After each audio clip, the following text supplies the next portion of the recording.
Hello everybody, hope everybody's doing all right. Just some thoughts around the concept of mental health. That is more than just a concept, right? Just this art of taking care of ourselves, of processing what we experience, of being able to reach out to fellow humans when something happens, and also somehow finding a state of coherence no matter what the circumstances of life are bringing.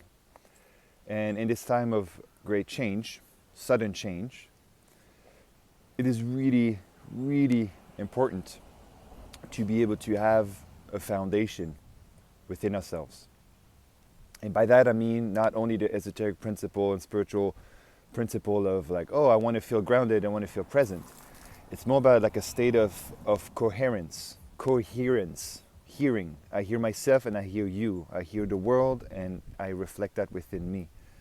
So we can be equipped to respond to the needs of each moment, to feel okay and healthy in our bodies, to feel okay and present in our minds no matter what thoughts arise, to be okay with what we experience and the emotions that come with it. So I'm gonna be frank. It's the first time I'm experiencing such a depth of emotional processing that is not self-initiated. For the ones who know me, I'm very much a studier and practitioner of different methods. And this fire, this event, these circumstances allowed me to become aware that this thing's so much bigger than me. And when I started to become acquainted with my fears, my anger, my sadness, my hope, my despair.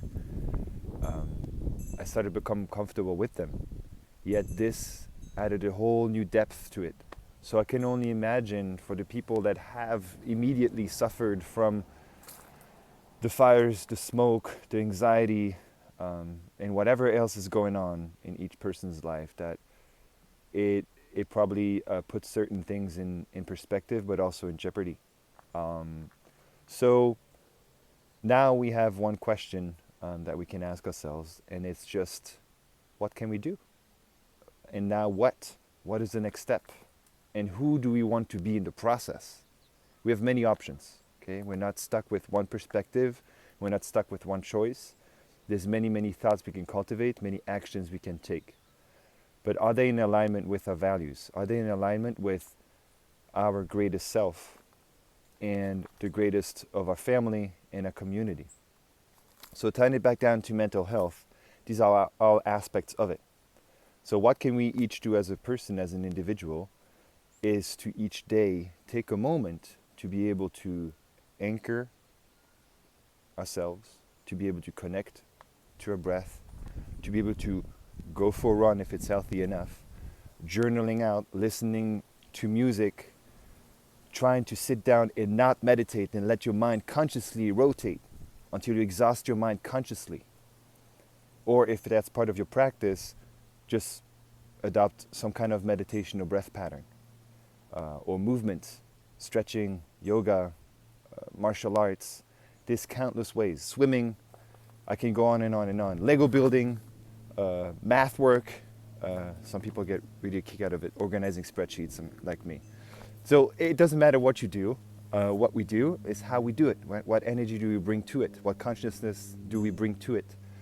So invite everybody to every day take 5 minutes for yourself, whatever that looks like.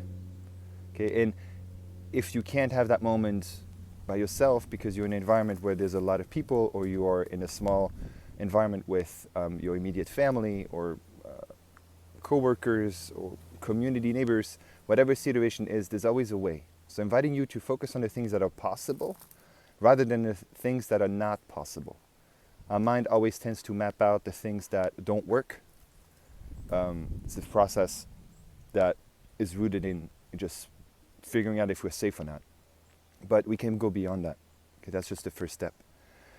So try to map out, but also find solutions, find creative solutions. So if it's sitting down and playing a board game, or watching a movie as a family, do that. Okay? There's always a way. I'm sending you much love. Feel free to reach out with any questions, comments. We're available. Dawn and I are starting an 11-day yoga practice tomorrow, which will start every day at the same time here in Topanga Canyon. So reach out if you want to know more. I'm also providing free coaching sessions. So, no, no payment requested. Donations are appreciated, but we're here. Feel free to reach out. We have tons of resources, and I'm looking forward to be able to cultivate that strength, that resilience, and that creative thought. I'm sending you much peace and much love. Take care.